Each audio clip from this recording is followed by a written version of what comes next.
আজকে আপনাদের সাথে শেয়ার করব সাভারে নৌকা ভ্রমণের জন্য বেস্ট 3টা প্লেস কোনগুলো। প্রথমেই কথা বলবো ধামরাইতে অবস্থিত রূপনগর এরিয়া নিয়ে। বৃষ্টির মৌসুমে এখানে পুরো পানিতে ভরপুর হয়ে যায় আর নৌকা ভ্রমণ করা যায়। রূপনগর যাওয়ার জন্য প্রথমে আপনাকে আসতে হবে ধামরাই বাস স্ট্যান্ড, আর তারপর ওইখান থেকে রিক্সা বা অটোতে করে ডিরেক্ট চলে আসতে পারবেন রূপনগর।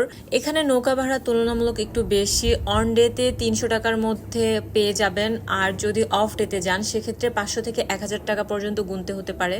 আপনারা চাইলে সাভার বাস স্ট্যান্ড দিয়েও এখানে আসতে পারেন। আমাদের সেকেন্ড প্লেস হচ্ছে সিন্দুরিয়া। সিন্দুরিয়া জাহাঙ্গীরনগর ইউনিভার্সিটির পাশে অবস্থিত।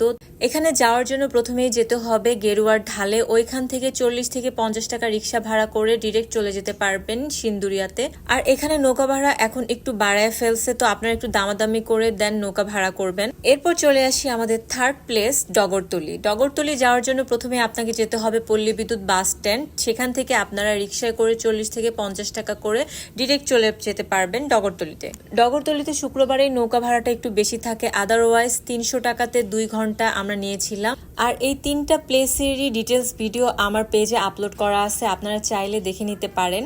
আর মোস্ট ইম্পর্টেন্ট, সাঁতার না পারলে নৌকা ভ্রমণে যাওয়াটা খুবই রিস্ক, তো আপনারা একটু সাবধানে যাবেন। আর খাওয়া দাওয়া করার পর কাইন্ডলি ময়লাগুলো পানিতে ফেলবেন না।